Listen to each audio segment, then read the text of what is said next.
ಇನಾಮ್ commission ಸ್ಥಾಪನೆ ಆಗಿದ್ದು 1852ರಲ್ಲಿ. ಇದನ್ನು ಜಾರಿಗೆ ತಂದವರು ಲಾರ್ಡ್ ಡಾಲೌಸಿ. ಭಾರತದ ಪ್ರಥಮ ಸ್ವತಂತ್ರ ಸಂಗ್ರಾಮ ಎಂದು ಭಾರತದ ಇತಿಹಾಸಕಾರರು ಕರೆದರೆ, ಇದನ್ನು ಸಿಪಾಯಿ ದಂಗೆ ಎಂದು ಬ್ರಿಟಿಷ್ ಇತಿಹಾಸಕಾರರು ಕರೆದರು.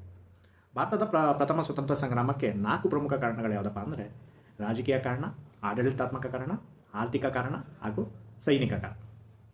ಇದರಲ್ಲಿ ರಾಜಕೀಯ ಕಾರಣಗಳ ಬಗ್ಗೆ ಮಾತಾಡೋದಾದರೆ, ಬ್ರಿಟಿಷರ ದತ್ತು ಮಕ್ಕಳಿಗೆ ಹಕ್ಕಿಲ್ಲ ಎಂಬ ನೀತಿಯಿಂದ ಸತಾರಾ, ಝಾನ್ಸಿ, ಜೈಪುರ್, ಉದಯ್ಪುರ್ ಮುಂತಾದ ಸಂಸ್ಥಾನಗಳನ್ನು ಬ್ರಿಟಿಷರು ತಮ್ಮ ಅಧೀನಕ್ಕೆ ತೆಗೆದುಕೊಳ್ತಾರೆ. ಡಾಲೌಸಿಯು ತಾಂಜಾವೂರ್ ಮತ್ತು ಕರ್ನಾಟಿಕ್ ನವಾಬರ ರಾಜ ಪದ್ಧತಿಯನ್ನು ರದ್ದುಗೊಳಿಸ್ತಾರೆ. ಮೊಘಲ್ ಚಕ್ರವರ್ತಿ ಮತ್ತು ಔದ್ ನವಾಬರ ಅಧಿಕಾರಗಳನ್ನು ಬ್ರಿಟಿಷರು ಪದಚ್ಯುತಿಗೊಳಿಸ್ತಾರೆ.